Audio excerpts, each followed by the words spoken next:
ഞാൻ വെല്ലുവിളിച്ചോണ്ട് പറയാം. കേരളം മുഴുവൻ നിങ്ങൾ നടത്തിയാലും ഒരു 75% കുട്ടികളെങ്കിലും 2ാം ക്ലാസ് കഴിഞ്ഞ കുട്ടികൾ ഫുൾ അക്ഷരത്തെറ്റില്ലാതെ മലയാളം എഴുതും. നമ്മുടേതൊരു അനൗപചാരിക വിദ്യാഭ്യാസ ക്രമമല്ല, നമ്മുടേത് വളരെ ഫോമൽ ആയിട്ടുള്ള ഒരു എഡ്യൂക്കേഷൻ സിസ്റ്റം. ആ ഫോമൽ എഡ്യൂക്കേഷൻ സ്ട്രക്ചറിനെ നമുക്ക് ഇൻഫോമൽ ആക്കൽ ബുദ്ധിമുട്ടാണ്. ഓർഗാനിക് ആയിട്ടുള്ള ഒരു ജൈവിക പ്രക്രിയയാണല്ലോ വിദ്യാഭ്യാസം തന്നെ. ജൈവികമാണ്, കാരണം 2 ജീവികൾ തമ്മിലുള്ള ബന്ധമാണല്ലോ അവിടെ നടക്കുന്നത്. ജീവികളാണ് അവിടെ ഇടപെടുന്നത്. അപ്പോൾ അതിനെ മെക്കാനിക്കൽ ആക്കുക സാധ്യമല്ല. എഡ്യൂക്കേഷൻ ഇറ്റ് സെൽഫ് ആണ് ഓർഗാനിക് പ്രോസസ്സ്. അങ്ങനെ ആയിരിക്കുമ്പോൾ കാരണം ഒരു ആപ്പും കുട്ടിയും കൂടെ ആകുമ്പോൾ അവിടെ മെക്കാനിക്കൽ. ഇവിടെ സ്നേഹവും വാത്സല്യവും പരിഗണനയും തലോടലും ചേർത്തുപിടിക്കലും ഒക്കെ ഉള്ളൊരു പ്രക്രിയയല്ലേ വിദ്യാഭ്യാസം. സ്വാഗതം. നമ്മൾ ഇന്ന് സംസാരിക്കുന്നത് കേരളത്തിൻ്റെ പൊതുവിദ്യാഭ്യാസ മേഖലയെക്കുറിച്ചാണ്. എന്തുകൊണ്ട് സംസാരിക്കുന്നു എന്ന് ചോദിച്ചാൽ, കഴിഞ്ഞ തവണ SSLC പരീക്ഷയുടെ ഫലം വന്നതിൻ്റെ തൊട്ടു പിറകെ സംസ്ഥാനത്തെ വിദ്യാഭ്യാസ വകുപ്പിൻ്റെ ചുമതലയുള്ള പൊതുവിദ്യാഭ്യാസ വകുപ്പിൻ്റെ ചുമതലയുള്ള മന്ത്രി വി ശിവൻകുട്ടി ഒരു കാര്യം പറഞ്ഞത്, കേരളത്തിലെ 10ാം ക്ലാസ്സിൻ്റെ പൊതുപരീക്ഷയ്ക്ക്, എഴുത്ത് പരീക്ഷയ്ക്ക് എല്ലാ സബ്ജക്റ്റിനും കുറഞ്ഞത് 30 മാർക്കെങ്കിലും വേണം ഉന്നത വിദ്യാഭ്യാസത്തിന് യോഗ്യത നേടാൻ എന്ന രീതിയിലേക്ക് മാറണം എന്ന് അദ്ദേഹം പറഞ്ഞു. അതിനുശേഷം അദ്ദേഹം നിയമസഭയിൽ കുറെ കൂടെ വിശദമായിട്ട് കാര്യങ്ങൾ വിശദീകരിക്കുകയും പ്രതിപക്ഷത്തിൻ്റെ സഹകരണം തേടുകയും ചെയ്തു. ഇപ്പോഴത്തെ രീതി അനുസരിച്ച് 50% തുടർ മൂല്യനിർണ്ണയത്തിൻ്റെ ഭാഗമായി വിദ്യാർത്ഥികൾക്ക് ആർജിക്കാൻ കഴിയുന്ന മാർക്കാണ്. അതിൽ തന്നെ 20 മാർക്ക് അധ്യാപകർക്ക് നൽകാൻ എളുപ്പമാണ് ആ മാനദണ്ഡങ്ങൾ പ്രകാരം. പിന്നെ ഒരു 10 മാർക്ക് കൂടെ എഴുത്തു പരീക്ഷയിൽ നിന്ന് കിട്ടിയാൽ വിദ്യാർത്ഥി ഉന്നത വിദ്യാഭ്യാസത്തിന് യോഗ്യത നേടുന്ന സമ്പ്രദായം നിലനിൽക്കുകയാണ്. അപ്പോൾ അതിലൊരു മാറ്റം വന്നേ പറ്റൂ. ഇത് നമ്മളുടെ ഉന്നത വിദ്യാഭ്യാസത്തിലേക്ക് പ്രവേശിക്കുന്ന വിദ്യാർത്ഥികളുടെ നിലവാരത്തെ ബാധിക്കുന്നുണ്ടോ എന്ന സംശയം അദ്ദേഹം പ്രകടിപ്പിച്ചു. അങ്ങനെ ആ സംശയം പ്രകടിപ്പിക്കുന്നതിൻ്റെ ഭാഗമായിട്ട് അദ്ദേഹം ഒരു കാര്യം കൂടെ പറഞ്ഞു. കേരളത്തിൽ നിന്നുള്ള വിദ്യാർത്ഥികൾ മറ്റ് സർവകലാശാലകളിൽ, കേരളത്തിന് പുറത്തുള്ള, ഇപ്പോൾ ഡൽഹിയിലോ ജാമ്യ മില്ലിയിലോ അല്ലെങ്കിൽ ജവഹർലാൽ നെഹ്റു സർവകലാശാലയിലോ അല്ലെങ്കിൽ ഡൽഹി സർവകലാശാലയ്ക്ക് കീഴിലുള്ള ഓട്ടോണമസ് കോളേജുകളിലോ ഒക്കെ പ്രവേശനത്തിന് പോകുമ്പോൾ അവിടെ ഈ കേരളത്തിൽ നിന്ന് ഉയർന്ന മാർക്ക് കിട്ടുന്നത് ബോർഡ് ദാനം ചെയ്യുന്നതാണ് എന്ന മറ്റുള്ള ആക്ഷേപം ഉണ്ടായിരുന്നു എന്നും, അതിൻ്റെ തുടർച്ചയിലാണ് അവിടെ ഈ ഉന്നത വിദ്യാഭ്യാസത്തിൽ ഉയർന്ന കോഴ്സുകൾക്ക്, ബിരുദ കോഴ്സുകൾ ഉൾപ്പെടെയുള്ള കോഴ്സുകൾക്ക് പ്രവേശന പരീക്ഷ ഏർപ്പെടുത്തിയത്. ഇതുകൂടി കണക്കിലെടുത്താണ് എന്ന് റിപ്പോർട്ടുകളുണ്ട് എന്നൊക്കെ അദ്ദേഹം ചൂണ്ടിക്കാണിക്കുന്നുണ്ട്. അത് കഴിഞ്ഞിട്ട് ഏതാണ്ട് അടുത്ത ഈ വിദ്യാഭ്യാസ വർഷത്തിൻ്റെ അവസാന ഘട്ടത്തിലേക്ക് എത്തി നിൽക്കുന്നു. പൊതുപരീക്ഷയുടെ വാതുക്കലാണ് നമ്മളുള്ളത്. അതിൻ്റെ കൂടെ വേറൊരു കാര്യം കൂടിയുണ്ട്. ഇതിൻ്റെ തൊട്ട് പിറകെ central board of secondary education CBSE സിസ്റ്റത്തിൽ ഉള്ള പരീക്ഷാ നടത്തിപ്പും മൂല്യനിർണ്ണയവും കോഴ്സുകളുടെ ആകെ നടത്തിപ്പും സംസ്ഥാന സമ്പ്രദായത്തെക്കാൾ കുറെ കൂടി മികച്ചതാണ് എന്നുള്ള രീതിയിലുള്ള അഭിപ്രായങ്ങൾ വേറെ നിലയ്ക്കും വരുന്നുണ്ട്. ഈ ഘട്ടത്തിലാണ് നമ്മളിത് ഡിസ്കസ് ചെയ്യുന്നത്. നമുക്കൊപ്പം ഉള്ളത് ഈ രംഗത്ത് ദീർഘകാലമായി പ്രവർത്തിക്കുന്ന 2 മനുഷ്യന്മാരാണ്. ഒരാൾ സംസ്ഥാന വിദ്യാഭ്യാസ ഗവേഷണ ബോർഡിൽ റിസർച്ച് ഓഫീസറായിരുന്നു, മുമ്പ് റിസർച്ച് ഓഫീസറായിരുന്ന ആളാണ്, അധ്യാപകനാണ്, KV മനോജ് മാഷ്. അബ്ദുൾ ഹക്കീം മാഷെ എല്ലാവർക്കും ഏതാണ്ട് അറിയാവുന്നതാണ്. അദ്ദേഹം ദീർഘകാലമായി ഇതിൻ്റെ ഒരു സാമൂഹ്യ വീക്ഷണത്തോടുകൂടെ വിദ്യാഭ്യാസത്തെ കാണാൻ ശ്രമിക്കുകയും, അത് മനോജ് മാഷും അങ്ങനെ തന്നെയാണ്, കാണാൻ ശ്രമിക്കുകയും അത് ഇംപ്ലിമെൻ്റ് ചെയ്യാൻ വേണ്ടിയിട്ടുള്ള ശ്രമങ്ങളിൽ ഏർപ്പെടുകയും ഇതുമായി ബന്ധപ്പെട്ട വിവിധ സർക്കാർ സംവിധാനങ്ങളുടെ ഭാഗമായി പ്രവർത്തിക്കുകയും ഒക്കെ ചെയ്ത ആളാണ് ഹക്കീം മാഷ്. സ്വാഗതം രണ്ടുപേർക്കും ഈ ഡിസ്കഷനിലേക്ക്. ഞാൻ വളരെ ചുരുക്കം വാക്കുകളിൽ ഒരു കാര്യം ചോദിച്ചുകൊണ്ട് ഞാൻ തുടങ്ങാം. ഏറ്റവും പുതിയ ഡിസ്കഷൻ വരുന്നത് പരീക്ഷ വേണോ വേണ്ടയോ എന്നുള്ള തർക്കത്തിലേക്ക് വരെ എത്തിയിട്ടുണ്ട്. ഇപ്പോൾ അക്കാര്യത്തിലുള്ളൊരു വളരെ ചുരുങ്ങിയ വാക്കുകൾ നിങ്ങളുടെ 2 പേരുടെയും അഭിപ്രായം ചോദിച്ചിട്ട് ഞാൻ തുടങ്ങാം. അത് ഞാൻ മനോജ് മാഷിൽ നിന്ന് തുടങ്ങുന്നു. എന്താ പരീക്ഷ വേണോ എന്നുള്ളൊരു ചോദ്യത്തിലേക്ക് വരെ ഇപ്പോൾ ശിവൻകുട്ടി പറഞ്ഞതിന് ശേഷം, വിദ്യാഭ്യാസ മന്ത്രി പറഞ്ഞതിന് ശേഷം ഉയർന്ന വേറൊരു ആർഗ്യുമെന്റ്, ഈ പരീക്ഷ എന്തിനാണ് ഇങ്ങനെ നടത്തുന്നത്, അത് തന്നെ വേണ്ടാന്ന് വെക്കണം, ഈ പുതിയ കാലത്ത് അതിൻ്റെ ആവശ്യമില്ല എന്നുള്ളൊരു ആർഗ്യുമെന്റ് വന്നിരുന്നു. അല്ല, അത് പരീക്ഷ എന്നുള്ള പേരിലാണോ എന്നൊന്നും എനിക്കറിയില്ല. പക്ഷെ ജീവിതത്തിൽ നമ്മളിപ്പോൾ ജീവിതത്തിലുടനീളം പരീക്ഷകളും പരീക്ഷണങ്ങളും ഉണ്ട്. നമ്മുടെ ജീവിതത്തിൽ ഓരോ ഘട്ടത്തിലും നമ്മൾ അക്കാഡമിക് വിദ്യാഭ്യാസത്തിൻ്റെ ഭാഗമായിട്ടാണെങ്കിലും അല്ലെങ്കിലും ഒരുപാട് പരീക്ഷണങ്ങളെ നേരിടേണ്ടവരാണ് നമ്മൾ. അപ്പോൾ സ്വാഭാവികമായിട്ടും അങ്ങനെ നേരിടേണ്ടവരാണെങ്കിൽ നമ്മുടെ വിദ്യാഭ്യാസ സമ്പ്രദായത്തിലും ചില പെർഫോമൻസ് അസസ്മെൻറ്റുകൾ, ഞാൻ അതിനെ പരീക്ഷ എന്ന വാക്കിൽ സൂചിപ്പിക്കുന്നില്ല, ചില പെർഫോമൻസ് അപ്രൈസൽ, പെർഫോമൻസ് അസസ്മെൻറ്റ് അനിവാര്യമാണെന്നാണ് ഒറ്റ സെൻറ്റൻസിൽ എനിക്കതിനെക്കുറിച്ച് പറയാനുള്ളത്. എനിക്ക് കുറച്ചുകൂടി വ്യത്യസ്തമായിട്ട് എനിക്ക് തോന്നുന്നു. പരീക്ഷ അസസ്മെൻ്റ് ആണ്, പക്ഷെ അതിന് എന്തിനു വേണ്ടിയാണ് അസസ്മെൻ്റ് എന്നുള്ളതാണ് വിഷയം. പഠനത്തെ സഹായിക്കാനുള്ള വിവിധ പ്രക്രിയകൾ ഒന്നിൻ്റെ പേരാണ് പരീക്ഷ. സത്യത്തിൽ ഒരു ഭാഗം പഠിച്ചു കഴിഞ്ഞാൽ അതിൽ ഒരു കുട്ടി വേണ്ടത്ര അല്ലെങ്കിൽ വേണ്ടത്ര ആ വിഷയം പഠിച്ചിട്ടുണ്ടോ എന്ന് കുട്ടിക്കും ടീച്ചറിനും വേണമെങ്കിൽ സമൂഹത്തിനും രക്ഷിതാക്കളും ഒക്കെ മനസ്സിലാക്കാനും അതിലൂടെ അതിനു വേണ്ടിയുള്ള പരിഹാരക്രിയ നടത്താനുമുള്ള ഒരു പ്രക്രിയയുടെ പേരാണ് പരീക്ഷ. ഇപ്പോൾ നമ്മൾ കൊടുത്തു പോരുന്ന ഒരു അമിത പ്രാധാന്യം പരീക്ഷയ്ക്ക് വേണ്ടി പഠിക്കുക എന്നത് എന്തായാലും ഒട്ടും ശരിയല്ല. പഠിച്ചതിനെ നമുക്ക് മെച്ചപ്പെടുത്താൻ വേണ്ടി വിവിധ മാർഗങ്ങളിൽ ഒന്നായി ഒരു ടൂളായി പരീക്ഷ ഉപയോഗിക്കുന്നതിൽ തെറ്റില്ല. ആ രീതിയിൽ റൈറ്റ്. എന്തായാലും ഒന്നുകൂടെ ആഡ് ചെയ്യാൻ ഒരു കാര്യം കൂടി.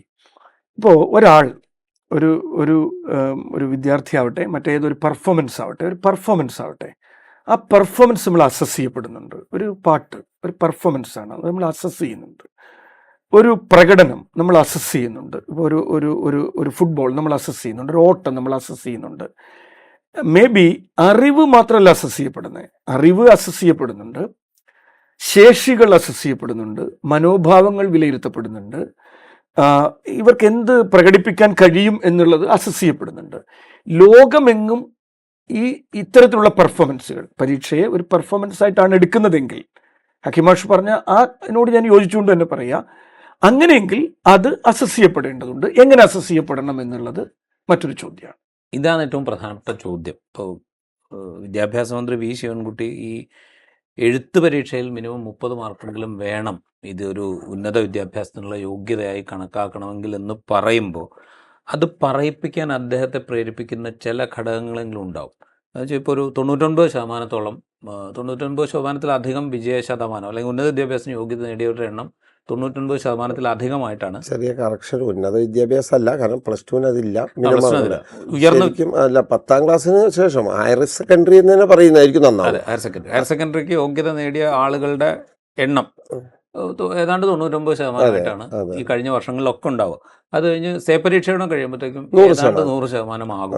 അപ്പോൾ ഇതാണോ യഥാർത്ഥത്തിൽ വേണ്ടത്? ചില അരിച്ചെടുക്കലുകളൊക്കെ ആവശ്യമായിട്ട് വരില്ലേ എന്നുള്ള ക്വസ്റ്റ്യനാണ്.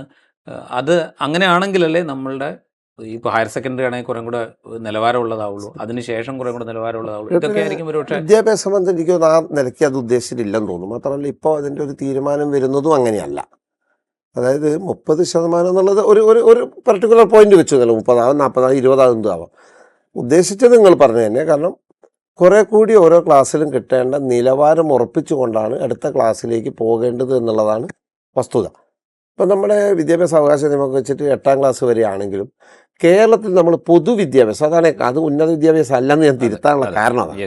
പൊതുവിദ്യാഭ്യാസം 12 വരെയായി നമ്മൾ സ്വീകരിച്ച് കഴിഞ്ഞിട്ടുണ്ട് കേരളത്തിൽ. അപ്പോൾ പിന്നെ 12 വരെ മുഴുവൻ കുട്ടികൾ പഠിക്കുക എന്നുള്ളത് തന്നെയാണ് അതിൻ്റെ ഒരു കാര്യം. അവിടെ ഒരു അരിച്ചുമാറ്റൽ വിഷയം വരുന്നില്ല ശരിക്കും. 10ാം ക്ലാസ്സിലെ പരീക്ഷയ്ക്ക് ഇന്ന് കൊടുക്കേണ്ട പ്രാധാന്യമൊന്നുമില്ല. കാരണം എല്ലാ 10ാം ക്ലാസ് ചെയ്യുന്നവർക്കും പഠിക്കാനുള്ള 11ാം ക്ലാസ് സീറ്റ് ഇവിടെ ഉണ്ട്, അല്ലെങ്കിൽ ഉണ്ടാവണം എന്നുള്ളതാണ് നമ്മുടെ വിവക്ഷ. അപ്പോൾ പക്ഷേ 10ാം ക്ലാസ് കഴിയുന്ന ഒരു കുട്ടിക്ക് മിനിമം ഉണ്ടാവേണ്ട ക്വാളിറ്റി, അല്ലെങ്കിൽ 8ാം ക്ലാസ് കഴിയുമ്പോൾ ഉണ്ടാവേണ്ട ക്വാളിറ്റി അഷ്യൂർ ചെയ്യുക എന്നുള്ളത് ഒരു നിർണായകമായ സംഗതിയാണ്. അതിനൊരു കട്ട് ഓഫ് മാർക്ക് 30 എന്ന് പ്രഖ്യാപിച്ചു. അപ്പോഴും ഒരുപക്ഷെ മിനിസ്റ്റർ അന്ന് ഉദ്ദേശിച്ചതും ഇപ്പോൾ കൃത്യതപ്പെടുത്തിയ കാര്യം കുട്ടിയെ തോൽപ്പിക്കുന്നതല്ല, അരിച്ചു മാറ്റുന്നതിനെക്കുറിച്ച് പറഞ്ഞിട്ടേ ഇല്ല. കുട്ടികൾക്ക് ആ ശതമാനം ഉറപ്പാക്കും. അങ്ങനെ ആയിട്ടില്ലെങ്കിൽ ആ കുട്ടികൾക്ക് വീണ്ടും അത് ഉറപ്പാക്കാനുള്ള സമയം നൽകിക്കൊണ്ട് അത് ഉറപ്പാക്കിക്കൊണ്ട് വീണ്ടും പരീക്ഷ നടത്തി ആ കുട്ടികളെ ജയിപ്പിക്കുക. ഒരു കുട്ടിയെ പോലും തോൽപ്പിക്കുകയല്ല. അപ്പോൾ 8ാം ക്ലാസ്സിലാണ് ഈ വർഷം നടത്താൻ പോകുന്നത്. അത് അടുത്ത വർഷം 9ലേക്കും അതിൻ്റെ അടുത്ത വർഷം 10ലേക്കും തുടർന്ന് ഒരുപക്ഷെ വേണേൽ താഴെ ക്ലാസ്സിലേക്കൊക്കെ നമുക്ക് കൊണ്ടുപോകാൻ ശ്രമിക്കാം എന്നാണ് ഇപ്പോൾ സത്യത്തിൽ നമ്മളൊരു തീരുമാനം സർക്കാർ എടുത്തിട്ടുള്ളത്. അതൊരു പോസിറ്റീവ് ഒരു സ്റ്റെപ്പാണ്. ക്വാളിറ്റി അഷ്യൂർ ചെയ്യണം എന്നുള്ളത് അന്നും ഇന്നും എന്നും നമ്മൾ യോജിക്കുന്ന കാര്യമാണ്, എല്ലാവരും യോജിക്കുന്ന കാര്യമാണ്. പിന്നെ അതേ സ്ഥാനത്ത് ക്വാളിറ്റി ഉറപ്പാക്കാൻ കഴിയാതെ പോകുന്നതിൻ്റെ പേരിൽ കുട്ടിയെ തോൽപ്പിക്കുക എന്നുള്ളത് പൊതുവെ സ്വീകാര്യമല്ലാത്ത ഒരു നിലപാടായിട്ടാണ് നമ്മൾ ഇക്കാലം വരെ നമ്മുടെ ഒരു വളർച്ചയുടെ ഘട്ടത്തിൽ നമ്മൾ എത്തിയിട്ടുള്ളത്. അത് സർക്കാരും അങ്ങനെ തന്നെയാണ് ഇപ്പം പറഞ്ഞിട്ടുള്ളത്. അതിനുള്ളൊരു കാരണം, പഠന പിന്നോക്കാവസ്ഥയ്ക്കുള്ള കാരണം ഏതെങ്കിലും ഒരു സിംഗിൾ പോയിന്റിൽ നിർത്താൻ കഴിയില്ല എന്നുള്ളതാണ്. അത് വളരെയേറെ സാമൂഹ്യപരമാണ്, പിന്നെ ചരിത്രപരമാണ്, നരവംശാസ്ത്രപരമാണ്. അങ്ങനെ നമുക്ക് എല്ലാ 100,000 ഘടകങ്ങളുണ്ട്. അപ്പോൾ അതിന് ഒരു കുട്ടിയെ തോൽപ്പിച്ചുകൊണ്ട് പരിഹരിക്കേണ്ടതല്ല. എന്തെല്ലാമാണോ കുട്ടിയുടെ പഠന സാഹചര്യത്തെ പിന്നാക്കം നിർത്തുന്ന ഘടകങ്ങൾ അതിനെയൊക്കെ എംപവർ ചെയ്ത് കുട്ടിയെ ജയിപ്പിക്കുകയാണ് വേണ്ടത്. അതാണ് കോൺസെപ്റ്റ്. ആ പിന്നെ എംപവറിങ്ങിൽ എവിടെയാണോ വീക്ക് നമുക്കിപ്പോൾ സംഭവിച്ചിട്ടുള്ളത് അതിനെ സ്ട്രെങ്തൻ ചെയ്യാനുള്ള നടപടികളാണ് സ്വീകരിക്കേണ്ടത്. അത് അധ്യാപക്ഷത്തു നിന്ന് ഉണ്ടാവേണ്ടതുണ്ട്, സ്കൂളിലെ ടോട്ടൽ പക്ഷത്തു നിന്ന് ഉണ്ടാവേണ്ടതുണ്ട്, സർക്കാരിൻ്റെ പക്ഷത്തു നിന്ന് ഉണ്ടാവേണ്ടതുണ്ട്, രക്ഷിതാക്കൾ അതൊരു നിർണായക ഘടകമാണ്. ഒരു പക്ഷേ നമ്മുടെയൊക്കെ ഒരു വിദ്യാഭ്യാസ കാലത്ത് നമുക്ക് പാരൻസിൻ്റെ വേണ്ടത്ര ഒരു സപ്പോർട്ടൊന്നും കിട്ടി കാണില്ല. കാരണം എനിക്കൊന്നും കിട്ടിയിട്ടില്ല, പലർക്കും അങ്ങനെ തന്നെയോ. കാരണം അവരും ആ തലമുറ അങ്ങനെ എഡ്യൂക്കേറ്റഡ് ആയിരുന്നില്ല, അല്ലെങ്കിൽ അതിനെക്കുറിച്ച് അത്ര അവെയറുള്ളവരൊന്നുമില്ല. ഇന്ന് ബഹുഭൂരിപക്ഷവും ഒരു പരിധിവരെയെങ്കിലും അത്തരത്തിലുള്ളതൊക്കെ ഉള്ളതായതുകൊണ്ട് അവരെയും കൂടെ ട്രയാങ്കുലറൈസേഷൻ നടന്നിട്ടുണ്ട്, പ്രത്യേകിച്ചും കോവിഡിന് ശേഷം. മുമ്പ് ഒരു രേഖയായിരുന്നു ടീച്ചറും കുട്ടിയും രണ്ട് എൻഡിൽ നിൽക്കുന്ന, ഇപ്പോൾ അത് ട്രയാങ്കുലറാണ്, പാരൻ്റ് കൂടിയുണ്ട്. പല രീതിയിലും അത് ശക്തിപ്പെട്ടിട്ടുണ്ട്. അപ്പോൾ ആ മൂന്നും കൂടി വരുമ്പോൾ കുറേ കൂടി ശക്തിപ്പെടും. ഇനി ആ മൂന്നാം പോയിന്റിന് ദൗർബല്യമുള്ള സ്ഥലങ്ങളുണ്ടാവും. ഒരു പക്ഷേ ഓർഫൻസ്, അല്ലെങ്കിൽ വേണ്ടത്ര ശ്രദ്ധിക്കാത്ത ബ്രോക്കൺ ഫാമിലീസ്, രക്ഷിതാക്കൾക്ക് പിന്നെ വിദ്യാഭ്യാസം വേണ്ടത്ര ഇല്ലാത്തവർ ഒക്കെ ഉണ്ടാകാം. അങ്ങനെ ഒരു റോളും കൂടി മറ്റ് രക്ഷിതാക്കളോ അല്ലെങ്കിൽ അധ്യാപകരോ അല്ലെങ്കിൽ സ്കൂൾ തന്നെയോ വഹിക്കുന്ന തരത്തിലേക്കൊക്കെ കൊണ്ടുവന്നിട്ടാണ് നമ്മൾ സ്ട്രെങ്തൻ ചെയ്യേണ്ടത്. മുഴുവൻ കുട്ടികളെയും സ്കൂളിൽ എൻറോൾ ചെയ്യിച്ച് റിട്ടേൺ ചെയ്യിക്കാൻ വേണ്ടി നമ്മൾ ഒരുപാട് സാമൂഹിക സംവിധാനങ്ങളെ ശക്തിപ്പെടുത്തിയിട്ടുണ്ട്. അതിന്റെ നേട്ടമാണല്ലോ, അതിന്റെ നേട്ടമാണല്ലോ കേരളം അനുഭവിക്കുന്നത്. സീറോ ആണ് നമുക്ക്. അതെ, അത് ഉണ്ടാക്കിയെടുത്തത് വലിയ ഒരുപാട് എംപവർമെന്റ് നടത്തിയിട്ടാണ്. ഉച്ചഭക്ഷണം കൊടുക്കുന്നതിന്റെ പേരിലാണ്, പിന്നെ സൗജന്യമായ യൂണിഫോം കൊടുക്കുന്നതിന് വേണ്ടിയിട്ടാണ്. ഒരു പക്ഷേ നമ്മുടെ സ്വയം തൊഴിൽ പോലെയുള്ള സാധനങ്ങൾ, കുടുംബശ്രീ പോലുള്ള കാര്യങ്ങൾ, ഇതൊക്കെ വന്നപ്പോഴാണ് കുട്ടികൾ ജോലിക്ക് പോകേണ്ട, അച്ഛനോ അമ്മയോ ജോലി ചെയ്ത് വീട് നിൽക്കും എന്ന അവസ്ഥയൊക്കെ വന്ന് അങ്ങനെയാണ് ബാലവേല തടഞ്ഞത്. അങ്ങനെ ഓരോന്നും എടുത്തു നോക്കുമ്പോൾ മുഴുവൻ കുട്ടികളെയും സ്കൂളിൽ എത്തിച്ച് 17 വയസ്സ് വരെ അവിടെ നിർത്താനുള്ള ഒരു വലിയ സംവിധാനം നമ്മൾ കേരളം വളർത്തിയെടുത്തിട്ടുണ്ട്.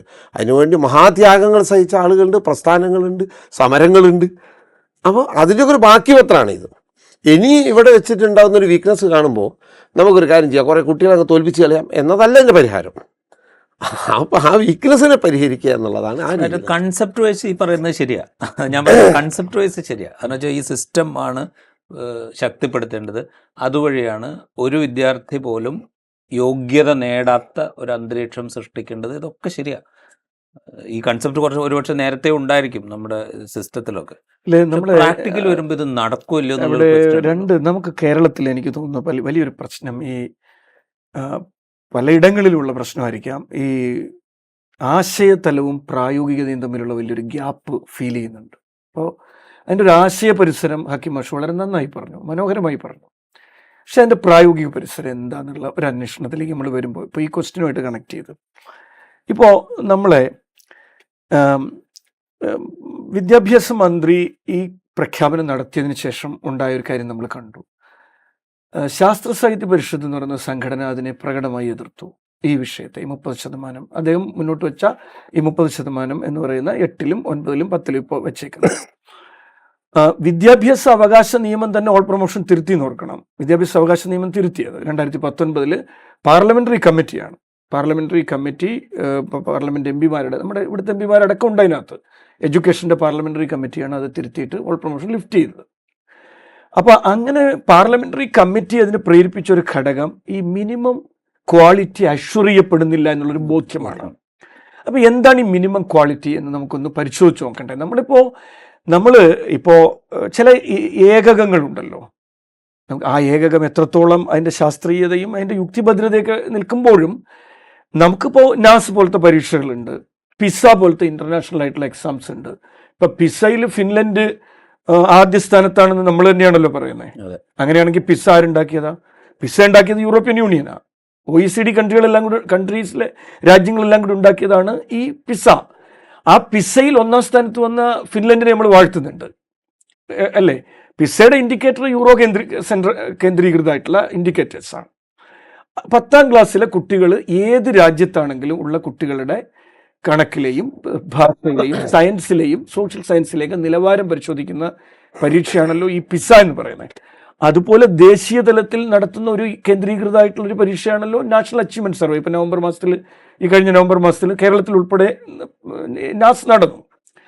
അപ്പം നാസ് ഒരു ഏകകമായി നമുക്ക് അതിന് പരിമിതികൾ നിൽക്കുമ്പോൾ തന്നെ പരിശോധിക്കുമ്പോൾ നമ്മൾ ഒരു ഘട്ടത്തിൽ ഒരു ക്ലാസ്സിൽ കുട്ടി ആർജിക്കേണ്ട ഒരു നിലവാരം എന്ന് പറയുന്ന ഒന്നുണ്ടല്ലോ.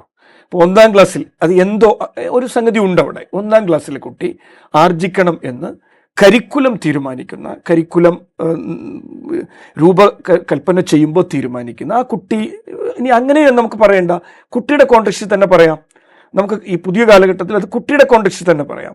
കുട്ടിക്ക് എന്ത് അറിയാം, കുട്ടിക്ക് എന്ത് പ്രകടിപ്പിക്കാൻ കഴിയും, കുട്ടിക്ക് എന്ത് ചെയ്യാൻ കഴിയും. നമുക്ക് മാഷിന്റെ കോണ്ടെക്സ്റ്റ് അങ്ങ് വിടാം, കാരണം കൺസ്ട്രക്റ്റിവിസ്റ്റ് കാലത്താണ് നമ്മൾ ജീവിക്കുന്നത്. അപ്പോൾ ആ കാലത്ത് കുട്ടിയുടെ കോണ്ടെക്സ്റ്റ് പറയുമ്പോൾ ഒന്നിലെ കുട്ടിക്ക് എന്ത് അറിയാം, വാട്ട് ടു നോ എന്ന് പറയുന്നത്, and how it can be perform, അതെങ്ങനെ പെർഫോം ചെയ്യാൻ പറ്റും, എന്ത് ചെയ്യാൻ പറ്റും. അതിൽ 3 ആസ്പെക്റ്റ് നമുക്ക് എടുക്കാം. ഈ ഡു പാർട്ടും എടുക്കാം, ഈ കോഗ്നിറ്റീവ് പാർട്ടും നമുക്ക് എടുക്കാം, ഒരു അഫക്റ്റീവ് പാർട്ടും നമുക്ക് എടുക്കാം. അങ്ങനെ 2ലെ കുട്ടി, അങ്ങനെ 3ലെ കുട്ടി, അങ്ങനെ ഒരു ഞാനതിനൊരു മിനിമം ലെവൽ ഓഫ് ലേണിംഗ് ഒന്നും അല്ല പറയുന്നത്. മറിച്ച് കുട്ടി ആർജിക്കേണ്ട, ഒരു കുട്ടി ആർജിക്കേണ്ട, മാഷിന്റെ കോണ്ടെക്സ്റ്റിലും അല്ല സിസ്റ്റത്തിന്റെ കോണ്ടെക്സ്റ്റിലും അല്ല പറയുന്നത്, കുട്ടിയുടെ കോണ്ടെക്സ്റ്റിൽ, ഒരു കുട്ടിയുടെ പെർഫോമൻസിന്റെ കോണ്ടെക്സ്റ്റിൽ, കുട്ടിയുടെ അറിവിന്റെ കോണ്ടെക്സ്റ്റിൽ, കുട്ടിയുടെ പ്രവൃത്തിയുടെ കോണ്ടെക്സ്റ്റിൽ. ഈ ഡൂ എന്ന് ഞാൻ പറഞ്ഞ ഈ പ്രോസസ് സെന്റേഡ് ആയിട്ടുള്ള കാര്യത്തെ കൂടി കണക്ട് ചെയ്തുകൊണ്ടാണ്. ഇതിൽ ഒരു ആ ക്ലാസ് കഴിഞ്ഞ് അവിടെ അടുത്തതിലേക്ക് പോകുമ്പോൾ ഈ കുട്ടി ഇത് ആർജിച്ചോ എന്ന് നമ്മൾ ഉറപ്പാക്കേണ്ടതില്ലേ? It means we have to ensure learning in each class and each phase of his or her education. അവൻ്റെ എല്ലാ ഘട്ടത്തിലും ഈ ഒരു അതിന് നമ്മൾ എടുക്കുന്ന ക്രൈറ്റീരിയ എന്തുമാകാം. ക്രൈറ്റീരിയ ഫിക്സ് ചെയ്യട്ടെ, അത് ഗവൺമെൻറ് ഫിക്സ് ചെയ്യപ്പെടേണ്ട ക്രൈറ്റീരിയയാണ്. ഇപ്പം മാത്തമാറ്റിക്സിൽ എന്താണ്, ശാസ്ത്രത്തിൽ എന്താണ്, പിന്നെ സോഷ്യൽ സയൻസിൽ എന്താണ്, ഭാഷയിൽ എന്താണ്, ഭാഷയിൽ കുട്ടി ആർജിക്കേണ്ട നിലവാരം എന്താണ്, ഈ ഒരു ഘട്ടത്തിൽ 1ൽ എന്താണ്, 2ൽ എന്താണ്. ഇത് എല്ലാ സിസ്റ്റവും വിദ്യാഭ്യാസത്തിൻ്റെ, ഇപ്പം നമ്മൾ ഇതിലിപ്പോൾ ഒരു കാര്യം, നമ്മുടേതൊരു ഔപചാരിക വിദ്യാഭ്യാസ ക്രമമാണല്ലോ, നമ്മുടേതൊരു അനൗപചാരിക വിദ്യാഭ്യാസ ക്രമമല്ല, നമ്മുടേത് വളരെ ഫോമൽ ആയിട്ടുള്ള ഒരു എഡ്യൂക്കേഷൻ സിസ്റ്റം. ആ ഫോമൽ എഡ്യൂക്കേഷൻ സ്ട്രക്ചറിനെ നമുക്ക് ഇൻഫോർമൽ ആക്കൽ ബുദ്ധിമുട്ടാണ്.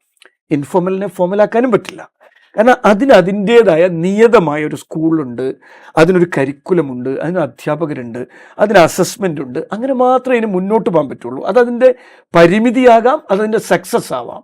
അപ്പോൾ അങ്ങനെ പോകുമ്പോൾ ഇത് നമ്മളിവിടെ ഇപ്പോൾ ഒരു സംഭവിക്കുന്നത്, ഈ 10ാം ക്ലാസ്സിൽ വന്നിട്ട് ഒരുപക്ഷെ ആദ്യമായി നമ്മൾ 10ൽ ഈ കുട്ടിയെ ഇതിലേക്ക് എടുത്തെറിയുകയാണ്. ഒരു പബ്ലിക് പരീക്ഷയിലേക്ക്, ഒരു വലിയ ഹൈ സ്റ്റേക്ക് എക്സാമിലേക്ക് കുട്ടി എടുത്തെറിയപ്പെടുകയാണ്. അവിടെ ഒരുപക്ഷെ അദ്ദേഹം സൂചിപ്പിച്ച അതൊരു പോസിറ്റീവായ സ്റ്റെപ്പായിട്ടാണ് ഞാൻ അതിനെ കാണുന്നത്. വിദ്യാഭ്യാസ മന്ത്രി മുന്നോട്ട് വെച്ചതൊരു പോസിറ്റീവ്, ഹക്കീം മാഷും അതിനോട് യോജിക്കുകയാണ് ചെയ്തത്. ആ പോസിറ്റീവ് സ്റ്റെപ്പ് കുറച്ചുകൂടി താഴേക്ക് കൊണ്ടുവരണമെന്നും, ചെറിയ ക്ലാസ് മുതൽ തന്നെ, ഞാൻ വീണ്ടും ആവർത്തിക്കുന്നു, മാഷിന്റെ കോണ്ടെക്സ്റ്റിൽ നിന്നുള്ള അസസ്മെന്റ് അല്ല, ഞാനെന്ന കുട്ടിക്ക് എന്ത് അറിയാം, ഞാനെന്ന കുട്ടിക്ക് എന്ത് ചെയ്യാൻ കഴിയും, ഞാനെന്ന കുട്ടിക്ക് എന്ത് പ്രോസസ് എങ്ങനെ ചെയ്യാൻ കഴിയും എന്നത് എനിക്ക് കിട്ടേണ്ടത് it's my right because education is my right എന്ന ഒരു കാര്യം എനിക്ക് തോന്നിയത്. ഒന്ന് 8ാം ക്ലാസ് തുടക്കം വെച്ചു എന്നേ ഉള്ളൂ, നിങ്ങൾ പറഞ്ഞ താഴേക്ക് മേലേക്കൊന്ന് ഞാൻ നേരത്തെ പറഞ്ഞു. പിന്നെ 2ാമത്തെ കാര്യം, ഇതെല്ലാം പറയുമ്പോഴും സാമൂഹിക തലത്തെ തള്ളിക്കളഞ്ഞുകൊണ്ട് നിങ്ങൾക്ക് ഒരു മെക്കാനിക്കലായിട്ടുള്ള ഒരു സിസ്റ്റത്തെയും എനിക്ക് യോജിക്കാൻ പറ്റില്ല. അതിപ്പോൾ എങ്ങനെ നിങ്ങൾ പറഞ്ഞാൽ ചെയ്യും, അതിന്റെ യാഥാർത്ഥ്യം എന്തായാലും ചെയ്യും. അല്ല, മെക്കാനിക്കലായിട്ട് അതിനെ സമീപിക്കാൻ കഴിയില്ല. അതുകൊണ്ട് ഒരുപക്ഷെ മനോജ് മാഷ് അത് തന്നെയാണ് മനോജ് മാഷ് പറഞ്ഞപ്പോഴല്ല, മനോജ് മാഷ് പറഞ്ഞപ്പോൾ 1ാം ക്ലാസ്സിൽ ഫിക്സ് ചെയ്ത കരിക്കുലം, ആ കരിക്കുലത്തെ എല്ലാം കിട്ടേണ്ടതെന്ന് വെച്ചാൽ നമുക്ക് ഇതിലൊരു വിഷയം എന്താ പറഞ്ഞാൽ, നമ്മൾ ഇതിന് 2 എൻഡ് ഉണ്ട്. ഒന്ന് നമ്മുടെ കൊടുക്കുന്ന ഒരു ഭാഗമുണ്ട്, 2 റിസീവിങ് എൻഡും ഉണ്ട്. കൊടുക്കുന്ന ഭാഗങ്ങൾ എത്ര സെയിമായി കൊടുത്താലും റിസീവിങ് എൻഡിൽ വളരെ വ്യത്യസ്തമായിട്ടാണ് സ്വീകരിക്കപ്പെടുക. കാരണം ഈ എന്നത്തെ പറഞ്ഞ എല്ലാ സാമൂഹിക ഘടകങ്ങളുണ്ട്. ആ സാമൂഹിക ഘടകങ്ങളെ മറന്നുകൊണ്ട് ഒരു അസസ്മെൻറ്റും നടക്കില്ല. ആ സാമൂഹിക ഘടകങ്ങളെ പരിഗണിച്ചുകൊണ്ട് മാത്രമേ ഏത് ക്ലാസ്സിലും അസസ്മെൻറ്റ് നടക്കും. അതുകൊണ്ടാണ് നമുക്ക് ഒരേ സ്ഥാനത്തെ തന്നെ ഒരൊറ്റ സ്കെയിലിൽ അളക്കാതെ വ്യത്യസ്ത സ്കെയിലിൽ അളക്കേണ്ടി വരുന്നത്. ഇപ്പോൾ നമ്മൾ 1ാം ക്ലാസ് അല്ലെങ്കിൽ 5ാം ക്ലാസ്സിൽ ഇത് ഫിക്സ് ചെയ്തു. 4ാം ക്ലാസ് കഴിയുമ്പോഴേക്കും മുഴുവൻ കുട്ടികളും ഇംഗ്ലീഷിൽ അത്യാവശ്യം നന്നായി വായിക്കാനും ഒരു മിനിമം അർത്ഥം പറഞ്ഞ് മനസ്സിലാക്കി പറയാനും പറ്റേണ്ടതുണ്ട്. നോർമലി അത് പറ്റുകയും ചെയ്യും. ഒരു നന്നായി സ്കൂൾ നടത്തുന്ന ഒരു ലോവർ പ്രൈമറി സ്കൂളിൽ അത് സാധ്യമാണ്.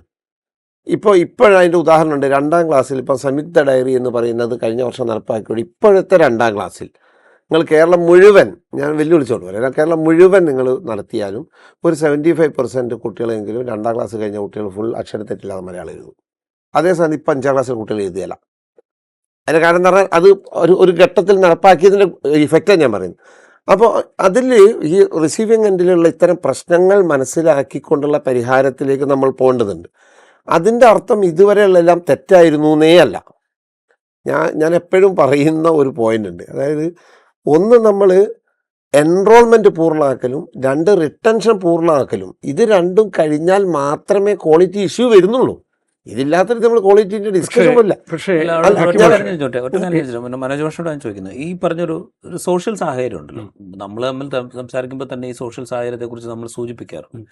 പല കോണ്ടെക്സ്റ്റിൽ നിന്ന് പലതരം സാമൂഹ്യമായി പിന്നാക്കം നിൽക്കുന്നവർ, ജാതിയിൽ പിന്നാക്കം നിൽക്കുന്നു എന്ന് പറയപ്പെടുന്നവർ, അല്ലെങ്കിൽ മറ്റ് സാമൂഹ്യ ഘടകങ്ങളാൽ പിന്നാക്കം നിൽക്കുന്ന ആളുകൾ, ഭിന്നശേഷിക്കാരായ മനുഷ്യർ, അവരുടെ കുട്ടികൾ, ഇതര സംസ്ഥാന പല സാഹചര്യങ്ങളിൽ നിന്ന് വന്ന കുട്ടികളുണ്ട്. ഇവരെ ഒരേപോലെ അസസ് ചെയ്യുക എന്നുള്ളത് സാധ്യമല്ല. അതേസമയം നമുക്ക് 40 പേരുണ്ടെങ്കിൽ 40 പേർക്കും ഡിഫറെന്റ് മാനദണ്ഡം വെച്ചുകൊണ്ട് നമുക്ക് അസസ് ചെയ്യാൻ. അത് ശരിയല്ല. ഡൗൺ സ്കെയിലിങ്ങിനോട് ഞാൻ യോജിച്ചിട്ടില്ല. അതൊരിക്കലും നടത്താൻ ഈ 2 ക്രൈസിസ് അവിടെ ഉണ്ട്. ഞാൻ പറഞ്ഞ നിർബന്ധ ബുദ്ധിയുടെ വിഷയമാണ്.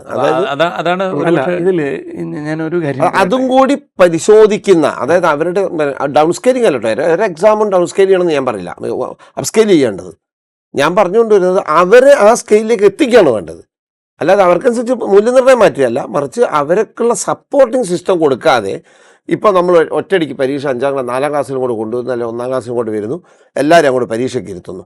ഇത്രയും മലയാളം വായിക്കുന്ന കുട്ടികളൊക്കെ 2 പോട്ടെ, അല്ലാത്ത ഒന്നിലിരിക്കട്ടെ എന്ന് പറയുന്നത് ഒട്ടുമേ യോജിക്കാൻ. ഞാനിതിനെ മെക്കാനിക്കലായിട്ടല്ല കാണുന്നത്. ഞാൻ മെക്കാനിക്കലായിട്ടും അല്ല പറഞ്ഞത്, വളരെ ഓർഗാനിക്കായ ഒന്നാണ്.